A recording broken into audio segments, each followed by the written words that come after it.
along with Mike Aulby. And believe me, they are very, very tense. They are in all of our telecasts, but especially this one. $50,000 to the winner. Don Genalo, Perrysburg, Ohio, originally from North Merrick, Long Island.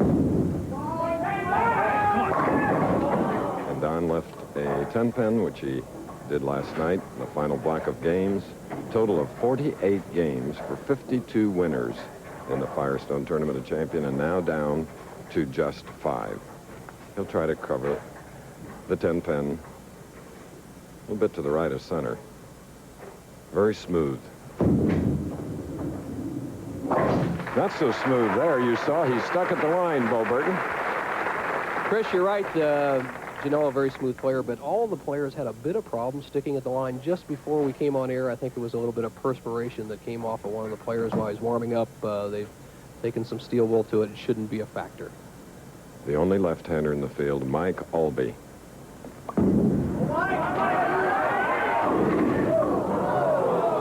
And what a way to start in the very first game, and from the number 5 position.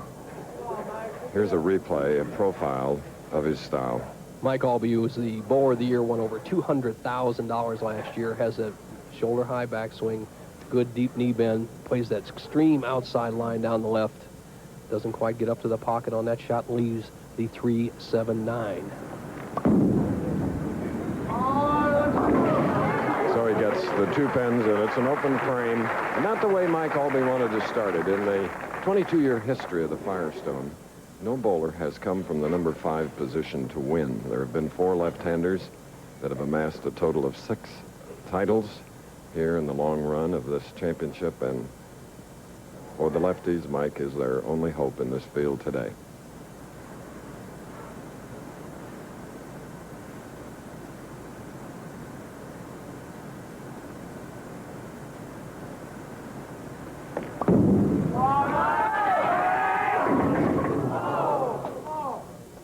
Leaving a 6-pin low on that left lane, a shaky start for the bowler of the year. Mike Aulby, who had trouble the last time he bowled on this championship here, as he goes a bit high, leaves the 6-pin on the left-hand lane. He bowled a 163 game as Mike Durbin defeated him in 1984 for the title. Aulby, being the tournament leader, has struggled on 27 and 28 here at Riviera Lanes. Mike Durbin, who is again our statistician, finished 6th in the overall championship, just edged out by Aulby in that final game last night. Aulby shot a big score. Now Genalo. He opened with a spare. 2nd frame, 1st game. Come on, boy. Genalo, in his 4th Firestone, his best finish was 2 years ago when he came in 20th. Genalo, with a just beautiful form, has that 5-step delivery. Every part of the body in the proper position as he comes to the line. Good pivot step, deep knee bend. Look at the full arm extension. Reaches out and then holds that follow through. Good disciplined move. Genalo off to an early lead. 11 pins can increase to 21 with a double. Come on, ball. Yeah.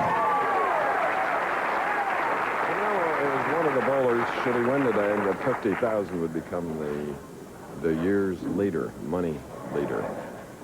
Walter Ray Williams with over 87,000 leads coming into this final stop in 16. Now Aulby. Spare up, 3rd frame.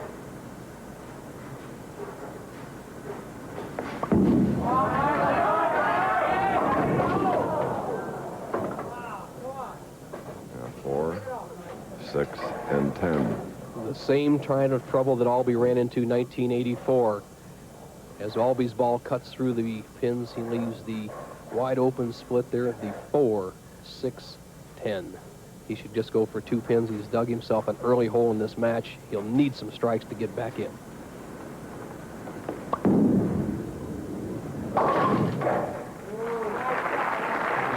What a disappointment for the bowler from Indianapolis, Indiana, in 3 frames, 2 opens, total of 35 through 3, and trailing by the same number.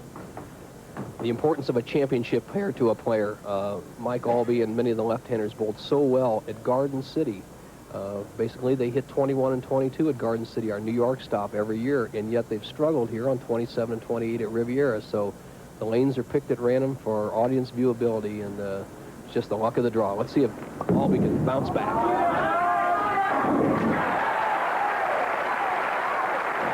And there's the elusive first strike for Mike Aulby. More of this first match following this word.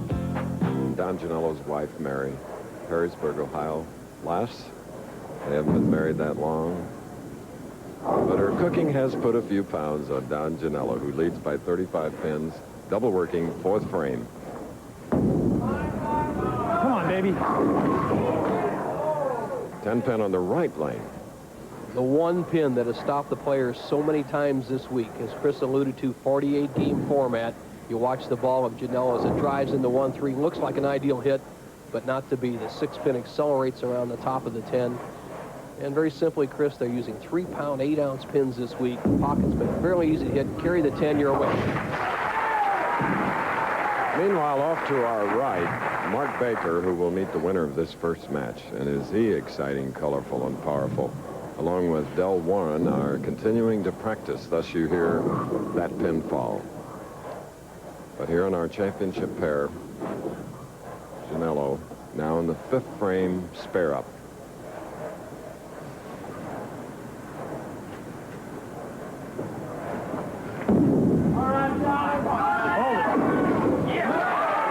Try with a high hit. Let them all.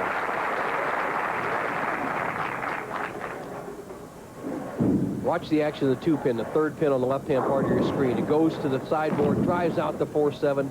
Patented Don Genalo shot. Remember that shot? He threw that against Mark Roth as he won the light beer championship in Milwaukee. And there's the breakdown of the prize fund.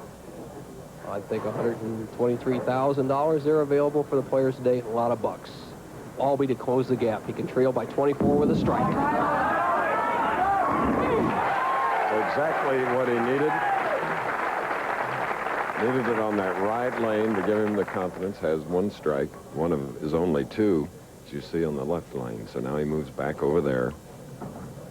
Finished second in 1984. 12 titles, including 2 PBA national championships. And of course, as usual, Wide World of Sports follows us. The United States USSR women's gymnastics competition live, except on the West Coast, from Worcester, and the Kentucky Derby trial live from Lexington, Kentucky. All right, there is Tammy Aulby, Mike's wife. You see the trajectory and the angle of Mike Aulby playing the extreme outside line. This left-hand lane, 27, doesn't hook quite as much for the left-hander. Over the first arrow, sends it out to about the 5th board, drills all 10 in the pit.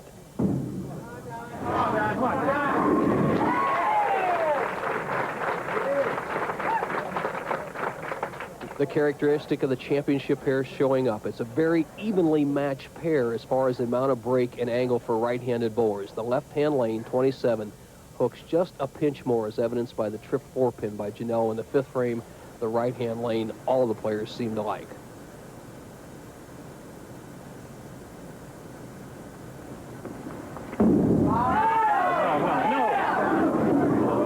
Leaving the 2-4-5, Don Genalo, who's had his problems at Riviera. Best finish ever was 20th. Here's a replay.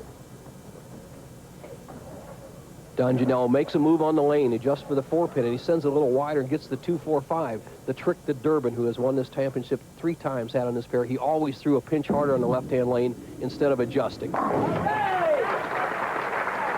very first match just going beyond Wide World next, and Bo and I would like to invite all of you to watch, in particular, tonight at 8 Eastern, 7 Central Time, the 25th anniversary show of ABC's Wide World of Sports. It's 2 hours that you'll want to tape and keep. Leaping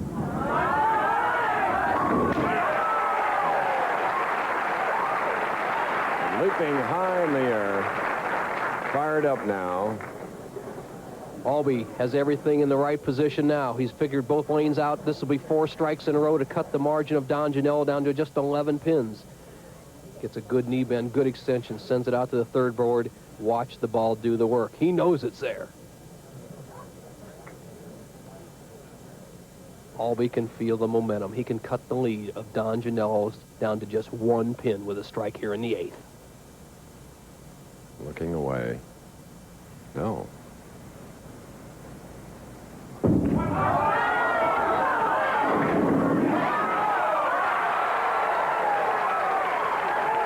everyone needs those kind of breaks. Mike Aulby had gone 5 lanes to his left, and it's the intensity that he had last night to get into the number 5 position. Watch the action of the head pin. It's driven to the right-hand sideboard, comes all the way back across the lane, taps out the 7, a shot that the players didn't carry very often this week. Aulby's got to love it. The margin's only 1 pin. After trailing by 34 at 1 point. Spare up, shooting in the 8th frame, Genalo. Come on, ball. And another 10 pin on the right lane. Don Genalo says, what must I do? There's not much else you can do. Just put the ball solid in the pocket, frame after frame. The scoreboard for Genalo tells a story. 10 pin the first frame, a double, another 10 pin, a double. The 2-4-5, the only errant shot coming in the 7th, another 10 pin in the 8th. This conversion would make the match all even. The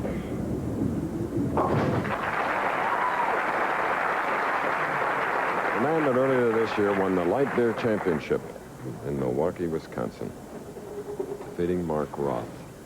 So he's been able to handle the name bowlers. But now, a crucial battle, an all-even match. Genalo and Mike Aulby. The winner to meet Mark Baker. The fingertip grip. Let's see how Genalo handles the left-hand lane. Should he go back to the position he tripped the 4-pin in and throw the ball a little harder? Let's see what happens. That's what he did. Right there. Thank you.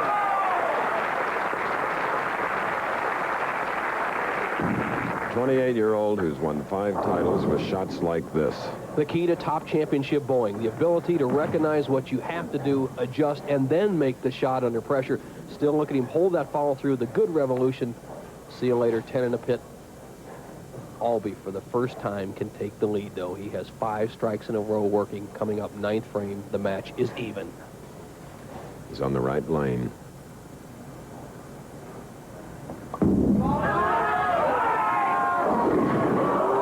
When it left his hands, he knew that he was going to be faced with a problem, and in this case, it is the 3-6-7. Now what? What's the strategy here, Nelson? Chris, a split similar to what he left in the first frame, but this is a makeable split. What he has to do is get the ball over here in the 3-6 zone, drive the 3-pin over into the 7-pin. He can make this. The first frame was not a very makeable split. He needs this to stay close in the match.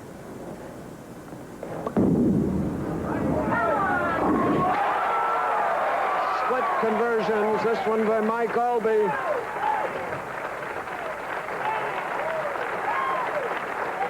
Well, I'm seated up here with 2 champions, Nelson Burton and Mike Durbin, and we've seen the 2 of them do it, and here another great winner does it. Aulby in the clutch converts the split. He did the same thing in the PBA National Championship, converting the 6-7 split against Tommy Kreitz when it looked like it was all finished. Now he's put himself in a position where he can still win the match. He trails by 3. He needs a double to take the lead and put the pressure back on Genalo.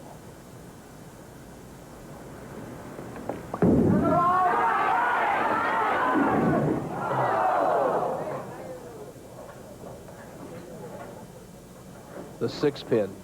Watch the 3-pin, which is the 3rd pin on the right-hand part of your screen. It goes to the sideboard. He needs some action on the 6 and 10, but not to be. Has left himself a simple spare, but he's not in an enviable position. The best he could do is come out of this 10th frame trailing Don Genalo by 4 pins.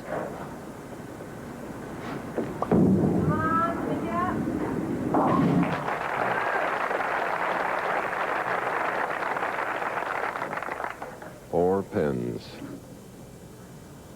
Aulby still takes some time on this. Could finish with a 2-11 game. Genalo going at a 2-15 pace.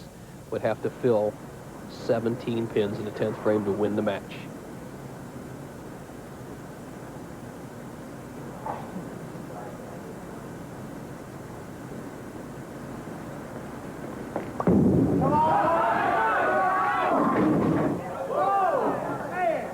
Seven pin. And the crowd here shows their appreciation to the great champion. 12, but again, Firestone seems to be elusive. not only for Mike, but those that start in the number 5 position. Very true, Chris. The situation for Don Genalo is he must get 16 in the 10th. That is either a strike on this ball or a spare and a 6 count or better, and he'll go on to the next match against Mark Baker. Right there. Yes. Don Genalo. Genalo carefully checked the scoreboard. All he has to do is, as we say, stay inside the building. On this particular shot, he has a possible 235 game. He will go against Mark Baker, the winner of the King Louis Open, in our next match. All right, there is your winner, and Mike Aulby, in losing, picks up a check for $10,000. Aulby shot a 210. We'll have